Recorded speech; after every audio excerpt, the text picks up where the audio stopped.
On to the block, Mr. Barsalou-Duval. The floor is yours for 6 minutes. Merci, Monsieur le Président. Je vais commencer peut-être avec Monsieur Müller. Excusez-moi pour la prononciation. J'ai bien aimé vous entendre parler en fait tout à l'heure de l'importance d'avoir une stratégie en matière d'aérospatiale. Vous savez, au Québec, c'est notre principale source d'exportation, l'aérospatiale. C'est une source des bons salaires qui se donnent dans cette industrie-là. Malheureusement, on a l'impression que l'industrie a été négligée par le gouvernement, pas juste pendant la pandémie, mais avant aussi. Puisque le gouvernement avait refusé d'octroyer, par exemple, une super grappe de l'aérospatiale à Montréal. Ça, c'est un exemple. J'aimerais savoir, en fait, si vous avez eu l'occasion de parler à des représentants du gouvernement, puis si vous avez eu l'occasion de leur demander, en fait, pourquoi ils avaient refusé, ils ne mettent pas en place une stratégie de l'aérospatiale et pourquoi il n'y a pas d'aide, en fait, pour l'aérospatiale. Yes, thank you for the question, and we definitely appreciate the support of your colleague on our aerospace caucus. I would say that we have been asking for that sector-specific approach and sector-specific strategy, working in close collaboration with our colleagues also in Quebec. We understood before that wasn't a priority of the government, and that was a policy option. We didn't agree with that, but we understood that was a policy option. But what we can't understand now, even just hearing from all the other witnesses, we see the challenges being faced by COVID-19 on our industry, and we don't understand now why that isn't an option, especially when our competitor countries are also doubling down on these types of strategies. The one thing I will say is that, you know, the jobs that we employ are good paying jobs. They're 25% higher wages than the average manufacturing jobs, which is absolutely critical. And as I mentioned in my opening remarks, are the competitive advantage that we have here in Canada and in Quebec is our skilled workforce. And without that support, I'm worried we're going to lose that competitive advantage, and we have a real opportunity to contribute to the economic recovery through a sector like this. Mr. Barsalou-Duval. Donc, on vous a dit que le secteur de l'aérospatial, ou du moins on vous a fait comprendre que ce n'était pas une priorité pour ce gouvernement-là. Mr. Müller. Well, we're looking for a sector-specific approach. We could understand the sector-agnostic approach that they took previous. We didn't agree with that, but we're definitely looking for support for the sector and support for that overall strategy. And I would agree with the other witnesses here. Now's the time to get on with that. Mr. Barsalou-Duval. On parle présentement d'une aide au secteur aérien qui est promise depuis une éternité par le gouvernement. On se demande si ça va finir par aboutir, mais on entend aussi parler, par exemple, d'entreprises qui annulent des commandes d'avions qui seraient produits au pays, notamment à Mirabel, par exemple, l'A220. Pensez-vous qu'il devrait y avoir parmi les conditions de l'aide qui serait offerte par le gouvernement, en fait, une exigence qu'on privilégie l'achat d'avions qui sont fabriqués ici, plutôt, par exemple, que d'avions fabriqués ailleurs, comme le 737 MAX qui a été cloué au sol pendant très longtemps? Mr. Müller. Well, that's why we're asking for a sector-specific approach and a sector-specific strategy to work with industry, government working with industry to tackle some of those different issues that you had mentioned. Just with respect to that overall strategy, it's something that is needed, it's timely, and it has to happen now. Merci pour votre réponse. J'aurais aussi une question pour M. Best. Tout à l'heure, vous avez fait mention, M. Best, que l'année dernière, les cadres et la direction de NAV Canada ont décidé de s'octroyer des généreux bonus pour une somme qui serait aux alentours de 7 millions de dollars. J'essaie de comprendre, puis peut-être vous pourrez m'en dire davantage, mais donc, il semblerait qu'au moment où on décide de couper dans les services, couper dans les employés, diminuer la sécurité, la priorité de la direction, c'était davantage de se faire des cadeaux que de s'occuper de ces enjeux-là? Mr. Best. Thank you, Mr. Chair. Yes, It does appear that the NAV Canada management has bonused themselves and has decided to lay off. But the reality is, I think that question is much better answered by NAV Canada itself. Mr. Barsalou-Duval. J'aimerais aussi savoir, en fait, si selon vous, les diminutions, les coupes, en fait, de services qui ont eu lieu jusqu'à maintenant mettent en péril la sécurité au niveau du service de contrôle aérien. Mr. Best. Sorry, the translation was very short. Can it be repeated, please? Mr. Barsalou-Duval. Oui, je vous demandais en fait si les coupes actuelles ont eu un impact, selon vous, sur la sécurité du transport aérien et si les coupes qui sont envisagées en auraient un aussi. Mr. Best. Absolutely. You know, the safety of the general public is paramount to air traffic controllers. You know, NAV Canada's priorities are misplaced, not focused on safety or the economic stability of the air navigation industry. You know, and we're absolutely committed to protecting Canadian airspace and all those who use it. Thank you, Mr. Best, and thank you, Mr. Barsalou. Move on to the Bloc Québécois.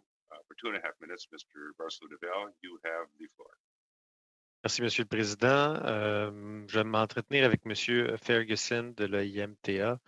Tout à l'heure, dans votre introduction, vous avez parlé du fait qu'il y a des avions, en fait, particulièrement, je pense, du côté d'Air Canada, qui sont entretenus à l'étranger ou bien stationnés dans le désert à l'étranger aussi. Vous avez aussi, je pense que, je ne sais pas si vous l'avez évoqué, mais j'ai eu, en tout cas de mon côté, j'ai aussi eu des doléances de travailleurs qui mentionnaient que, par exemple, il y avait une volonté de convertir certains aéronefs en cargo et que les contrats n'étaient pas donnés ici au Canada. Et bon, parler aussi de toute la question de la subvention salariale d'urgence qui n'était pas utilisée pour maintenir les employés en poste. J'aimerais ça savoir, en fait, si de votre perspective à vous, ces éléments-là devraient être considérés, en fait, avant de donner une aide à une compagnie aérienne, par exemple, comme Air Canada, parce qu'au bout du compte, notre objectif, c'est de faire travailler les gens ici.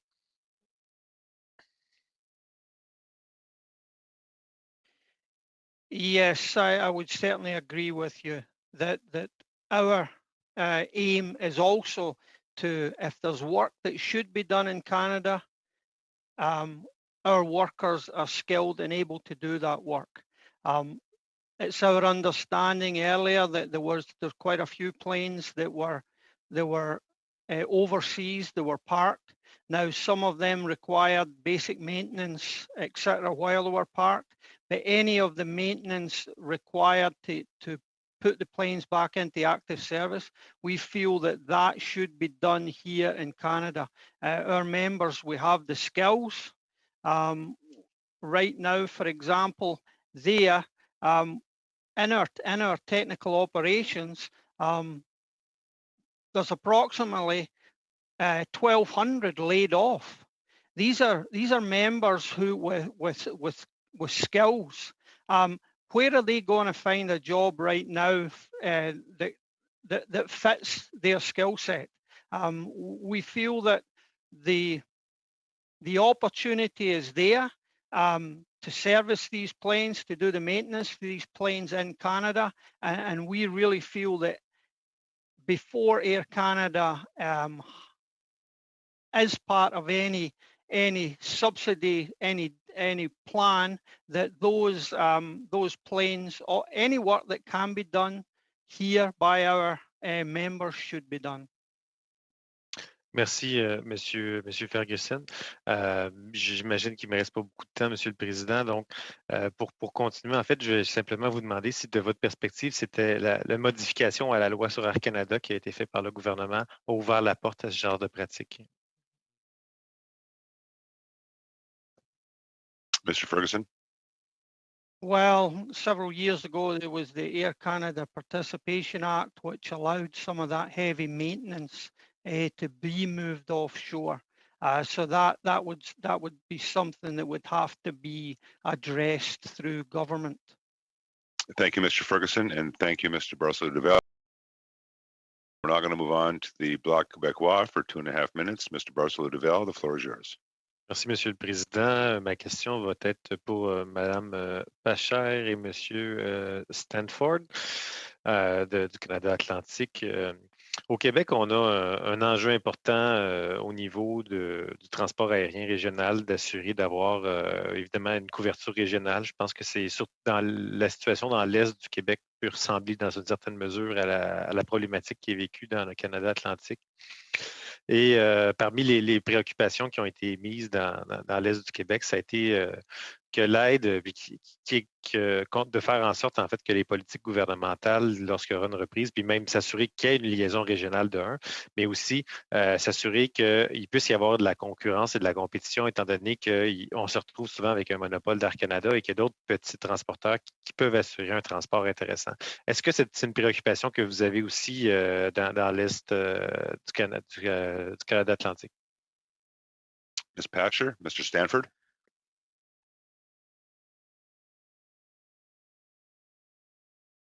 I can take it. It's Derek Stanford.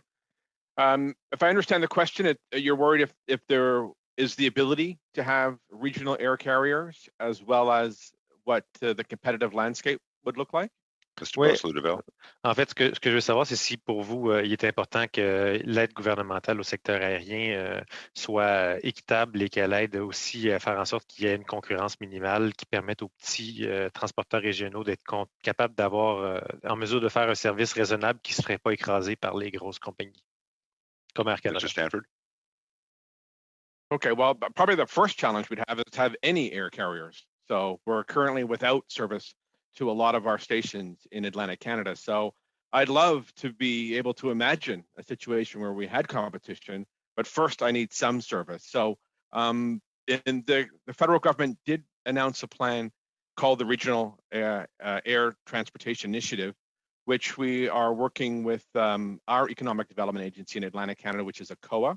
And we are exploring different kinds of options. Again, due to provincial restrictions, it's actually even difficult to travel intra-Atlantic Canada at this time as well. And as an example, if I was to go to Nova Scotia, I would be required to quarantine for 2 weeks when I came back to New Brunswick. So we're going to explore these ideas and we are looking at it. But right now, because of the pandemic, we don't have a lot of options with regards to potential carriers. Ms. Pasher? Sure. I think, we have a strong regional carrier in our region, PAL Airlines, and they've actually been growing throughout the pandemic. So we're pleased to have that partner. But our big issue is really connecting our region to the rest of Canada and internationally and globally when we do recover. And we didn't really have the problem of no competition here. A lot of our routes, we had Air Canada, we had WestJet, we had Porter. So we did have good competition and fares in our region. I think we took a decade to build up that network. And I think our concern in this region moving forward is really to see our connectivity to the rest of Canada be rebuilt and working with our national carriers to do that and still supporting our regional carrier as well. We only have. Merci beaucoup. Thank you, Ms. Pasher, and thank you,